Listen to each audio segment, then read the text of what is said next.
Hey there, folks. Welcome to Spectrum Pulse. We talk about music, movies, art, and culture.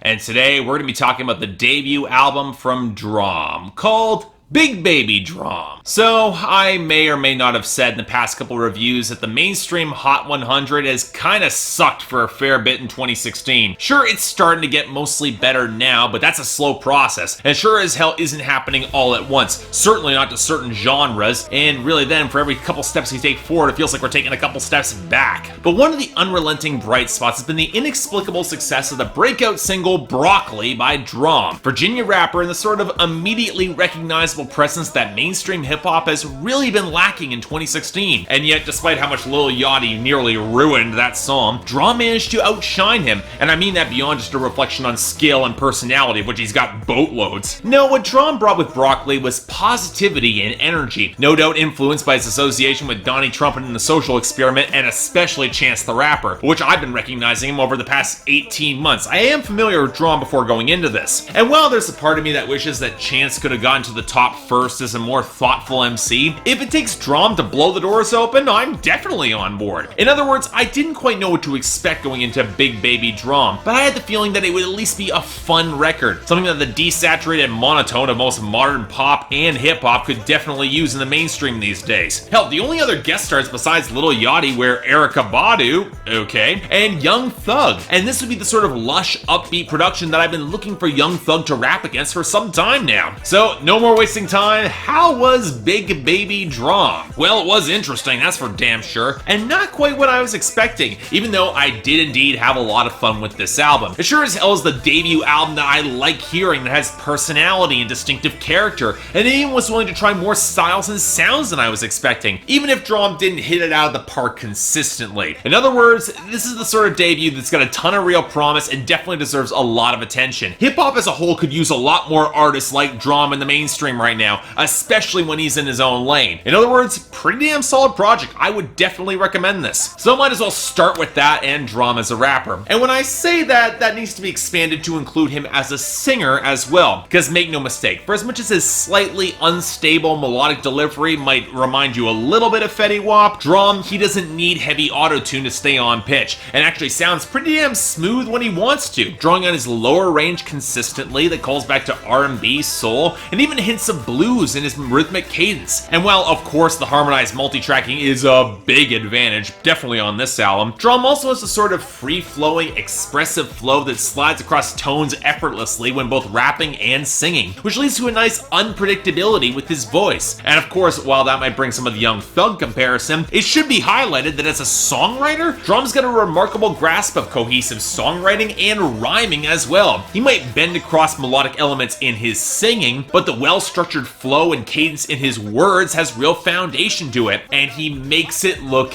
easy. I can't tell you how much DRAM's natural charisma is a huge boost for his material. Like Fetty Wap, he's bringing a lot of real earnest charm to his delivery, but his presence and general mood puts me more in the mind of artists like Anderson .Paak, albeit probably a little bit broader and less refined. It's a sort of delivery that can work very well for comedy, and the fact that DRAM doesn't really seem to take himself all that seriously makes a lot of the sillier touches on this album far more likable than you would otherwise expect. Now, that doesn't mean he can't hold his own in a more serious song. He and Young Thug go bar for bar on Misunderstood, and it's awesome, one of the best songs here, but opposite Erykah Badu on Wi-Fi, his delivery does a lot to make the song just ridiculous enough to kind of work for me, and it helps that she's game for it too. On the flip side, it's also the big reason why Lil Yachty just doesn't work on Broccoli. Beyond the flubbed rhymes and the reference to Columbine and the lyric 50 Shades of Grey beat the pussy like Hulk Hogan, he's got nowhere near the charisma, expressive presence, or the bars to match DRAM. Of course, it helps that DRAM actually has something of a different take on modern trap-flavored production for this album. It's actually a pretty fascinating blend. Sure, you get trap snares and bassy synths in the beats, but the mid-range synths and pianos are the furthest thing from dark or intimidating. Instead, we get major chords, a fair amount of staccato energy, and organic texture coming through in the associated bass guitar and the organ and the actual guitar tones that dip towards soul or or funk, and that's not counting the G-funk tones that showed up in the whistling synths on Monticello Avenue or Wi-Fi or 100%. Remind me a little bit of 213 with a bit of a trap flavor, a sound of which I can entirely get behind. And that's not counting the growth of the guitar and bass and drum lines and Misunderstood that came in precisely at the right times. Seriously, that song is awesome. Or the goofy electric flute on Broccoli, or the vintage touches of strings around Password, or how this record goes straight for old school soul on Sweet Va Breeze, the soul and the organ and the live drums and the touches of horns around it, or how the piano lines all across this album are surprisingly intricate when you dig into the details. Some really great composition there. And hell, really on a compositional level, this album seems to be straining to inject even more personality. Maybe it was an issue of budget or the fact that Atlanta wanted to be kind of cautious for Drom's debut, because there are definitely some production choices that can feel a little bit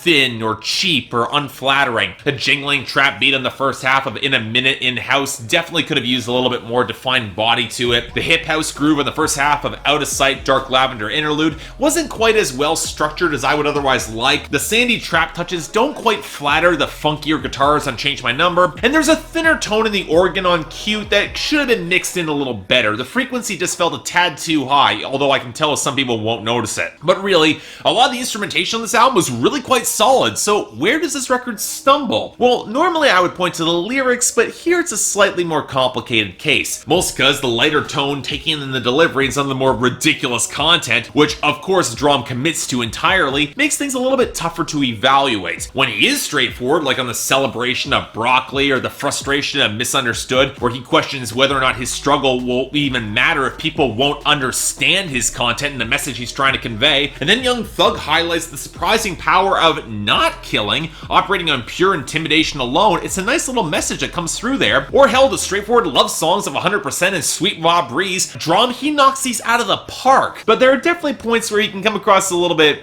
tactless, which might fit some of his personality, but doesn't always flatter his songs. Now, most of the time it's just silly. Wi-Fi is a good example, as they just want to get to Netflix and chill in his girl's boyfriend's house, and it's played just broad and earnest enough to work for me, even despite he is a cheating song. And Cute is him falling for some girl with money on Instagram, and Drom plays the hapless fall towards domestic sharing so plainly that you could almost excuse how he says he'll choose you like a Pokemon. Or take Password, a song where his girlfriend is going through his phone, and since he actually wants to make the relationship work, he's praying that she doesn't find old pictures, as he knows his own tendencies to get up and walk away if there is these sort of problems. It picks up a little bit of pathos, even though you realize that she accurately guessed his password and that was his name. Or take A Minute in House, where he's trying to take a girl's virginity with over-the-top sex references that span from vitamin D to getting sparked like an owl to her sneezing on the dick, only for the second half of the song to kick in, and that he can't even be at home to savor that sort of over-the-top bravado, showing a lot of the pose disguising the sincere longing for a connection underneath it. But you know what, if you go back to Broccoli and that Columbine reference, that was actually taken out of the first draft, and Drom fought to get it put back in, seemingly unaware that a reference to dead kids after a school shooting so incendiary that Eminem couldn't even have gotten away with it back in 1999 might feel a tad out of place in a party song. And all that raises a lot of questions of tone and execution. I like the instrumental on Cash Machine, it's jaunty, it's really fun, but it's not so ridiculous to highlight the fact that it's anything beyond hollow bragging on that track. Monticello Avenue has him connecting with an old flame at home where he clearly has some feelings for her,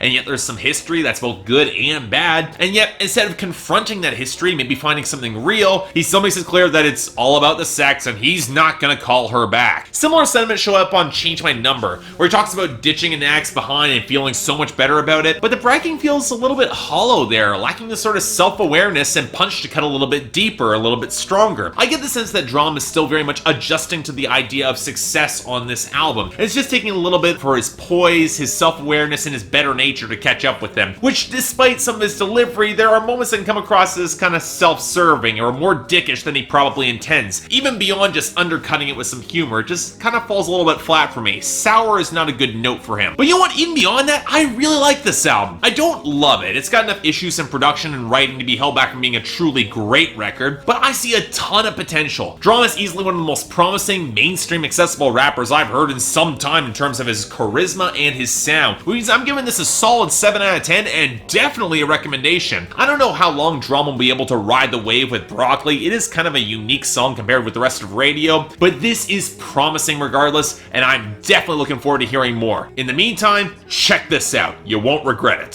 So yeah, thanks a lot for watching. Like and subscribe. I'd be more than grateful. Got the poll up here. I'm genuinely curious where people are going to follow this album. I really enjoy it, but I think a lot of people are going to enjoy this. It's just so damn fun. It's infectious. So pull up here. There's your opportunity to tell me what you're thinking. Beyond that, anything else I might be able to do to improve my presentation, I'm all ears. Steadily working through my backlog. I'm going to be taking more requests soon. But until then, I'm Mark. You're watching Spectrum Pulse, and I'll see you next time.